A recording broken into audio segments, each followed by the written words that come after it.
स्वमत का क्वेश्चन छोड़ रहे हो, स्वमत का क्वेश्चन अटेम्प्ट ही नहीं कर रहे हो क्योंकि आपको समझ ही नहीं आ रहा है स्वमत कैसे लिखना है, स्वमत में एक्चुअली आपको क्या लिखना है।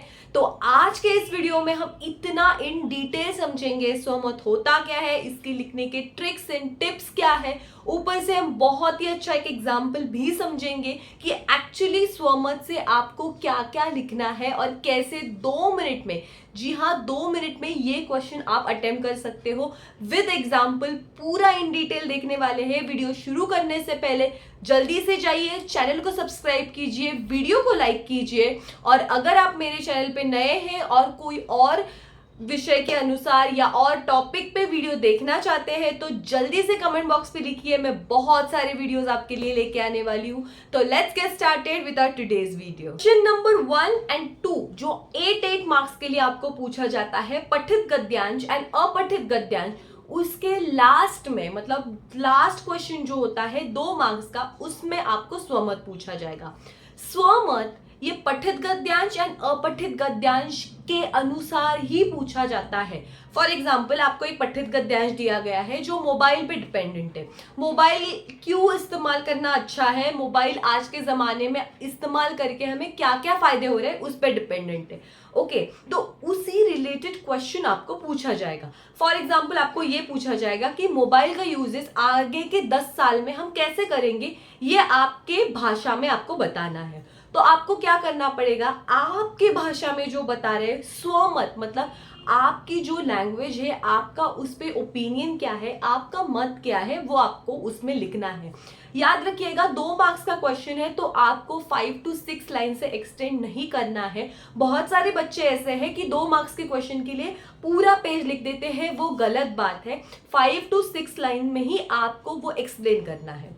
सेकेंड थिंग, 2 मार्क का क्वेश्चन है तो उसका आपको बहुत एक्सटेंड नहीं करना है और जो भी पठित गद्यांश आपको दिया है, फॉर एग्जाम्पल जैसे हमने मोबाइल का लिया, उसको पहले ध्यान से पढ़ो। पठित गद्यांश का 8 मार्क का जो क्वेश्चन है उसको इन डिटेल पढ़ो क्योंकि उसी के रिगार्डिंग आपको क्वेश्चन पूछा जाता है। तो 50% आंसर आपके गद्यांश में ऑलरेडी अवेलेबल है। जी हाँ, 50% आंसर गद्यांश में प्रेजेंट है, जस्ट आपको वो नीचे लिखना है आपकी भाषा में। बहुत सारे बच्चे ऐसे हैं कि गद्यांश में जो भी लाइंस दिए गए हैं वो एज इट इज नीचे लिख देते हैं, वो गलत बात है, आपको 0 मार्क्स मिलेंगे। आपको 2 आउट ऑफ 2 मार्क्स चाहिए तो जो भी गद्यांश दिया गया है, जो भी क्वेश्चन पूछा गया है, उसको आपकी भाषा में एक्सप्लेन करना है। मत का क्वेश्चन लिखते टाइम ये आपको ध्यान में रखना है कि 2 मार्क्स का क्वेश्चन है तो पहले आप एक इंट्रोडक्टरी लाइन लिखोगे, देन 2-3 लाइंस में आप एक्सप्लेन करोगे कि ओके ये इस पे मेरा ओपिनियन क्या है, एंड लास्ट पे उसका कंक्लूजन लिखोगे। आपको अलग अलग नहीं लिखना है, एक ही पैराग्राफ में लिखना है। ये हम इन डिटेल कैसे करेंगे एग्जाम्पल से समझ लेंगे, इसलिए वीडियो एंड तक देखिएगा। और आपको मराठी में स्वमत कैसे लिखना है वो अगर जानना है तो उसकी लिंक डिस्क्रिप्शन बॉक्स में है, ऊपर आई बटन पे भी आ रही होगी, आप वो वीडियो भी रेफर कर सकते हो। तो 2 मार्क्स के क्वेश्चन के लिए आपको 2 मार्क्स चाहिए तो आपकी लैंग्वेज अप्रोप्रिएट होनी चाहिए। बहुत हार्ड भी नहीं लिखना है कि हाँ मुझे ये लगता है, और बहुत इजी वे भी नहीं लिखना है।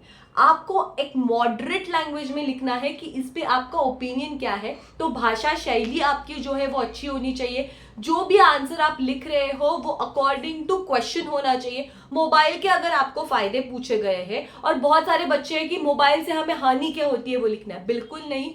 आंसर आपके क्वेश्चन के ऊपर होना चाहिए, कोई भी मिस्टेक नहीं करनी है, काना मात्रा वेलांटी उकार इसमें कोई भी मिस्टेक नहीं करनी है। अगर आप ये दंड करेक्ट देते हो तो ही आपको 2 आउट ऑफ 2 मार्क्स मिलने वाले हैं। और ये एक टिप ध्यान रखिएगा, ये क्वेश्चन कभी स्किप नहीं किया तो आपको जो भी गद्यांश में दिया गया है, फॉर एग्जाम्पल स्वमत का जो क्वेश्चन है बहुत सारे बच्चे स्किप कर देते हैं, तो आपको स्किप नहीं करना है। 2 या 3 लाइन भी अगर आप लिख के आते हो बोर्ड एग्जामिनेशन में तभी भी आपको 1 मार्क मिलेगा। तो स्किप मत कीजिएगा, 1-2 लाइन लिख के ही आना है, आपको 1 मार्क 101% मिलेगा।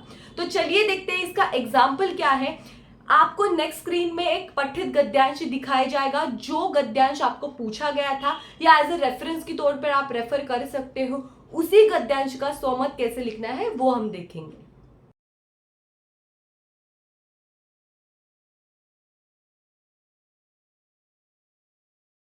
स्वमत कैसे लिखे, हिंदी कक्षा 9-10 विभाग एक गद्य में आपको ये क्वेश्चन पूछा जाएगा स्वमत का, जो क्वेश्चन नंबर 1A में एंड क्वेश्चन नंबर 2A में 2-2 मार्क्स के लिए पूछा जाएगा पठित एंड अपठित गद्यांश के लिए।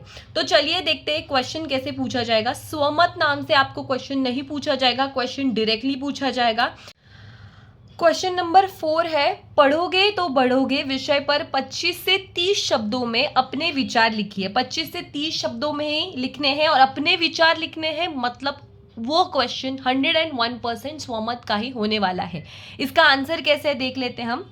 ज्ञान प्राप्त करने के लिए सबसे अच्छा साधन पढ़ाई है। देख लीजिए, मैंने ये एक इंट्रोडक्टरी लाइन लिखी है जिससे आपको ये क्वेश्चन का जो स्वमत लिखना है उस पे आपके क्या विचार है, ये फर्स्ट उसकी एक स्टार्टिंग लाइन मैंने लिखी है। जब व्यक्ति तरह तरह की किताबें पढ़ता है तो उसकी समझ बढ़ती है। ज्ञानी व्यक्ति अपनी समस्याओं का हल आसानी से निकाल सकता है।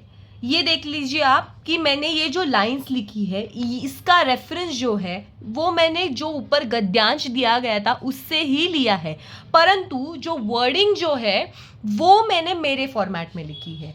मैंने क्या लिखा है यहाँ पे कि जब व्यक्ति तरह तरह की किताबें पढ़ता है तब उसकी समझ बढ़ती है। ज्ञानी व्यक्ति अपनी समस्याओं का हल आसानी से निकाल सकता है।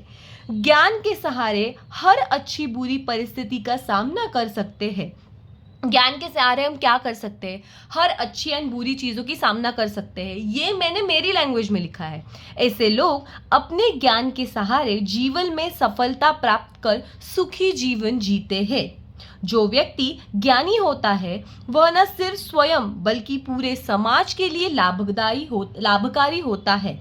आप देख सकते हैं यहाँ पे मैंने पहले स्टार्टिंग में लिखा कि ज्ञान प्राप्त करने से क्या होता है, बीच में मैंने ये मेंशन किया है कि ज्ञानी व्यक्ति जो ज्ञान प्राप्त करता है, जो ज्ञानी होता है, हर टाइप की किताब पढ़ के हर मुश्किलों का सामना किस प्रकार से कर सकता है और क्यों उसको ये सब लाभकारी होता है। और लास्ट में जो कंक्लूजन वाली लाइन है जिसमें मुझे ये क्वेश्चन कंक्लूड करना है, इधर मैंने लिखा है इसीलिए ऐसा कहा जाता है कि पढ़ोगे तो बढ़ोगे। इसका रेफरेंस मैंने यहाँ से लिया, ये मुझे दिया गया है, ये मैं यूज़ करूँगी यहाँ पे क्योंकि ये ऑलरेडी दिया गया है। अगर आपने यहाँ पे यूज़ किया आंसर में तो आपको 2 मार्क्स मिलने वाले हैं। देख सकते हैं आप 25 से 30 शब्दों में 5 to 6 लाइन में मैंने मेरा आंसर ख़त्म कर दिया है और जो हमारे एग्जामिनर को चाहिए वो मैंने इसमें लिखा है। इसी वर्डिंग में आपको ये क्वेश्चन का आंसर अटेम्प्ट करना है। ये नोट्स आपको डिस्क्रिप्शन बॉक्स में मिल जाएंगे, एज ए रेफरेंस के तौर पे आप इससे यूज़ कर सकते हो। एंड इसी प्रकार का क्वेश्चन आपकी बोर्ड एग्जामिनेशन में आपको पूछा जाएगा जिसका आंसर इसी प्रकार से अगर आप लिखते हो तो आपको 2 आउट ऑफ 2 मार्क्स मिलने वाले हैं। जी हाँ, बट आपको भाषा शैली एंड फॉर्मेट अच्छी तरीके से फॉलो करना है। तो आपको इन डिटेल आइडिया आ गई होगी कि स्वमत का क्वेश्चन कैसे अटेम्प्ट करना है और इसी रिगार्डिंग बहुत सारे वीडियो मैं आपके लिए लेके आने वाली हूँ। और किसी टॉपिक के रिगार्डिंग आपको डाउट हो तो प्लीज़ मुझे कमेंट बॉक्स में बताइएगा। मैं आपके सभी कमेंट्स पढ़ती हूँ और मैं उससे रिलेटेड वीडियो आपके लिए लेके आऊँगी। चैनल को सब्सक्राइब कीजिए और वीडियो शेयर करना बिल्कुल नहीं भूलिए क्योंकि ये वीडियो आपके फ्रेंड्स के लिए भी हेल्पफुल हो सकता है। Thank you so much for watching this video and wish you all the best for your board examination.